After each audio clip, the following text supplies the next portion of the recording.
A obrigatoriedade do passaporte da vacina é um dos temas da minha conversa de hoje com o jurista e presidente do IBEDAFT, Dr. Kiyoshi Arada. Olá, Dr. Kiyoshi, um prazer recebê-lo mais uma vez aqui no NGT Notícias. Tudo bom, Vivi? Dr. Kiyoshi, na contramão aí de vários países do mundo, o Brasil é o único a não exigir o passaporte da vacina para os turistas. O presidente Bolsonaro é contra o comprovante de vacinação e já entrou aí em atrito com o presidente da Anvisa e agora com o governador de São Paulo, João Dória. A questão deve parar no Supremo, na sua opinião? E os estados têm direito a exigir o passaporte da vacina de turistas, como quer João Dória? Segundo a decisão do Supremo Tribunal Federal, estados e municípios têm autonomia para traçar normas de combate à Covid-19. Então, em tese, o Estado de São Paulo pode sim exigir, se o governo federal se omitir nessa providência elementar, lógica, de exigir a reciprocidade. Se o Brasil de passaporte ingressar em qualquer país da Europa, é claro que eu deveria exigir a mesma coisa em relação aos passageiros originários desses países da Europa, né? E, doutor Kiyoshi, é correto exigir dos estados e municípios a fiscalização aí da quarentena de 5 dias dos turistas?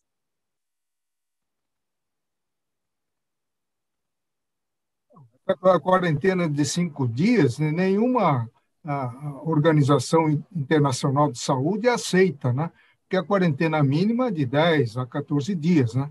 Não faz efeito.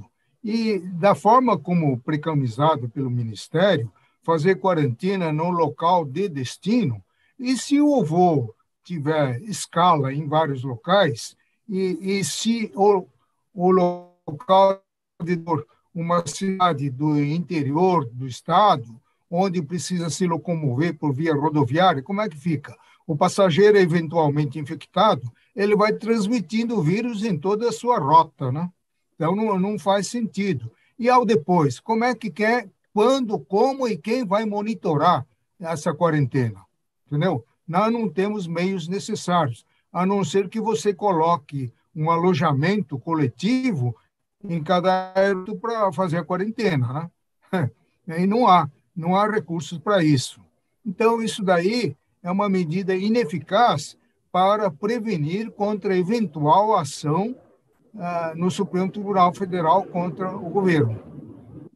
Doutor Kiyoshi, nós fomos surpreendidos nesta madrugada aí com um ataque no site do Ministério da Saúde, um ataque de hackers que apagou aí todos os dados da vacinação de milhares de brasileiros. E a gente vem acompanhando aí essa semana vários ataques do presidente ao passaporte da vacina. Vimos aí ele chamando que é uma coleira, que é um absurdo. A Anvisa disse até que a Anvisa ia fechar, queria fechar aí o espaço aéreo brasileiro. E vimos aí o ministro da Saúde repetindo aí, segundo ele, uma frase do presidente Bolsonaro, que é melhor perder a vida do que perder a liberdade. O governo bate aí na tecla, na contramão do mundo mesmo, contra o passaporte da vacinação. A quem ele quer agradar, hein, doutor Arada?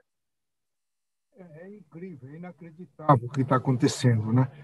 Justo no momento em que a mídia toda está contra Bolsonaro de não exigir o passaporte, aventando medidas altivas ineficazes, surge a providencial ação do hacker, né? Deve ser um hacker muito simpático a ação do governo federal, né? Porque exatamente neste momento é que esse hacker está dando munição para o governo se defender de uma eventual ação judicial, dizendo que o governo quer exigir o passaporte, mas foi hackeado o sistema do Ministério e estamos impossibilitados de expedir esses certificados. Então, isso é um absurdo, né, que está acontecendo, né? Doutor Kiyoshi, mudando aí de assunto, mais uma vez a prisão em segunda instância aí em pauta, né? A Comissão Especial da Câmara está analisando aí a PEC da prisão em segunda instância e partidos contrários trocaram membros aí da comissão para barrar a proposta. Eu lembro nas nossas conversas aqui no NGT Notícias que o senhor chegou a defender que a prisão em segunda instância poderia ser debatida por meio de uma PEC, né, de uma proposta de emenda à Constituição. Como o senhor analisa a PEC que está tramitando no Congresso? Tem alguns juristas que situam a prisão mediante trânsito em julgado da decisão condenatória entre as cláusulas pétreas protegidas pelo artigo 60, parágrafo único, inciso 4 da Constituição Federal. Eu não entendo assim, não é uma cláusula pétrea, ela pode ser modificada por um poder reformador, né? Mas isso não é nada tranquilo. Aliás, Vivi, o certo é restabelecer o que existia antes da Constituição de 88, a prisão em primeira instância. Se o sujeito for condenado em primeira instância, ele vai para a cadeia. Ele só pode apelar depois de preso, entendeu? Agora, com a condenação em primeira instância do delegado Fleury, houve uma medida política legislativa, quer dizer, só em segunda instância, entendeu? E depois, como estava em vias de sofrer condenação em segunda instância, a própria Fleury sofreu um acidente esquisito aí, não é? Ele teria se suicidado, né? Então, o certo seria restabelecer a prisão em primeira instância, como acontece em quase todos os países do mundo, ressalvada a hipótese de pena capital. Doutor Quiochi, vamos falar aí de orçamento secreto, né? O mérito aí sobre as emendas do relator ficou para 2022. A ministra Rosa Weber agiu certo ao liberar as emendas que ela mesma havia suspendido no dia 5 de novembro, na sua opinião? Ela cedeu às pressões dos dois presidentes da Câmara, Arthur Lira, e do Senado, Rodrigo Pacheco, que levaram lá a minuta de uma resolução conjunta, da qual as verbas do orçamento secreto, a partir do exercício de 20, poderiam ser transparentes e ser dada publicidade mediante indicação expressa do parlamentar que fez o pedido de liberação de verbas, argumentando, todavia, que para o exercício de 2021 isso seria impossível, no que foi contestado pela consultoria técnica do Senado Federal, que diz que sim, é possível identificar o autor dos pedidos de emendas, tanto do exercício de 21 como do exercício de 2020. Então, houve um recuo, sem dúvida alguma, da ministra Rosa Weber, que revogou a medida liminar sob o argumento de que não pode paralisar obras e serviços essenciais. Ora, obras e serviços essenciais estão contemplados na Lei Orçamentária Anual de 2021. E a realocação de verbas aí consignadas só pode ser feita mediante transposição, transferência e remanejamento de verbas sempre dependentes de uma lei. Por que dependentes de uma lei? Porque a realocação de verbas significa revisão das prioridades do governo, da ação governamental. Por isso que precisa de uma nova autorização legislativa, como se estivesse votando um novo projeto de lei orçamentária anual. Doutor Quiochi, falar um pouquinho aí da Lava Jato, que mais uma condenação da Lava Jato foi por água abaixo, né? Desta vez o STF anulou aí a condenação contra o ex-governador do Rio de Janeiro, Sérgio Cabral. Os ministros consideraram o juiz Marcelo Bretas incompetente para atuar nas ações da Operação Fatura Exposta. São mais de 30 ações nas mãos do juiz Bretas. Devem ser anuladas essas decisões, doutor Quiochi? É impressionante como as coisas ruins, coisas más, propagam com facilidade, né? Isso tem origem na anulação da condenação do ex-presidente Luiz Inácio Lula da Silva por incompetência do juiz da Terceira Vara Criminal de Curitiba, não é?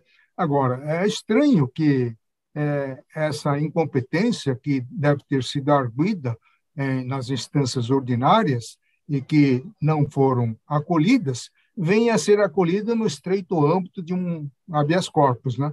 Eu nunca vi isso na história judiciária do país, é a primeira vez, é inusitado. E essa moda está pegando para outros casos, né? Agora esse mal se alastrou para o juiz federal do Rio de Janeiro, também encarregado de julgar os casos originários da Operação Lava Jato. E a Operação Lava Jato, né, citando aí, doutor Kiyoshi, esse ano de 2021 recebeu aí vários ataques, né? E justamente que a gente teve esses dias aí, que era o Dia Nacional de Combate à Corrupção, mais um ataque aí à Lava Jato. Todas essas ações contra a Lava Jato enfraquecem mesmo a operação, não é mesmo? Só lembrando aí que o Ministério Público Federal também agora decidiu arquivar o caso do triplex do Guarujá, que envolvia o ex-presidente Lula. A finalidade de anulação sucessiva da condenação foi exatamente permitir a prescrição da ação penal, né? E a ação tanto demorou que prescreveu, né? E agora, quando foi anulada, por que o Ministério Público não reformulou uma nova denúncia com base nos fatos não contaminados pela condenação do Supremo Tribunal Federal? Entendeu? Então, o Ministério Público praticamente ficou inerte, esperando o quê? Contando no dedo o prazo prescricional, e quando deu a prescrição, entrou com pedido de extinção do processo. Então, a Operação Lava Jato, Vivi, já foi para água abaixo, né? Quer dizer, é uma montanha de dinheiros da nação desperdiçado a troco de nada, né?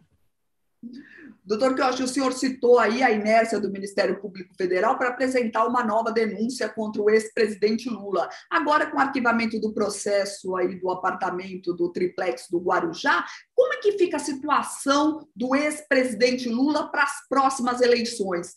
No processo jurídico, tem algum outro processo que possa colocar aí a candidatura do ex-presidente em xeque para ele não concorrer em 2022? Caso lá da Fundação Lula, né, que deve estar tramitando já na primeira instância de Brasília, mas aí também vai dar confusão. Aí eles vão arguir, no fim, incompetência do juiz de Brasília, que deveria ser no foro de domicílio do acusado, que seria São Bernardo do Campo.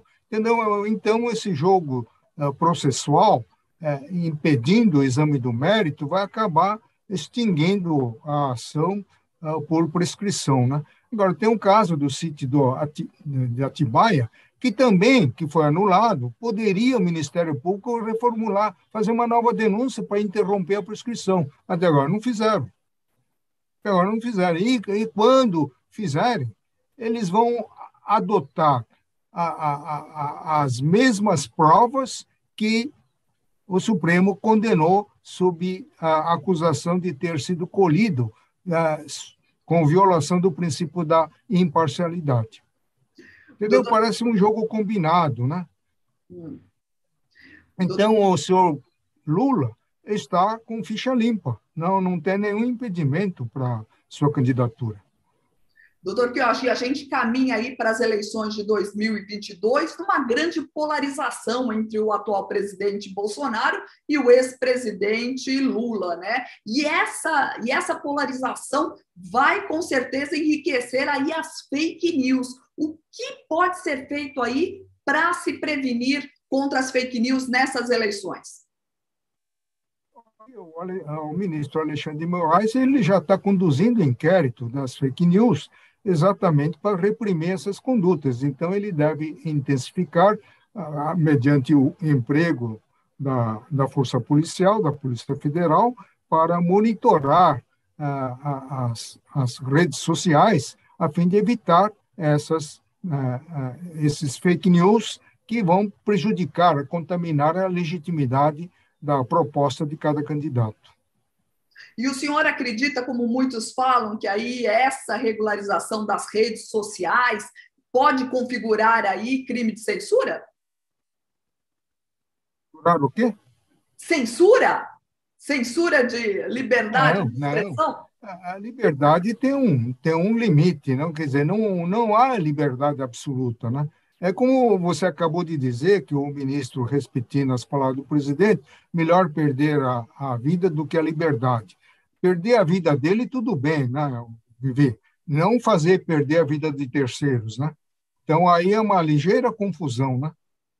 Então, se você quiser dar um tiro na cabeça ou saltar do viaduto, o problema dele, é a liberdade dele. Agora, você não pode fazer um terceiro pular do quinto andar, do último andar do prédio, né? É claro. Então, a liberdade tem um limite. Sem dúvida, doutor Quioche, é a máxima, né? A liberdade, a minha liberdade acaba quando eu invado a sua liberdade. Né? Exatamente, exatamente. Doutor Quioche, queria muito agradecer os seus esclarecimentos aqui no NGT Notícias. Muito obrigada pela entrevista. Esse foi o doutor Quioche Arada, falando aqui no NGT Notícias de hoje. Muito obrigada pela sua companhia e eu te aguardo na próxima edição. Até mais!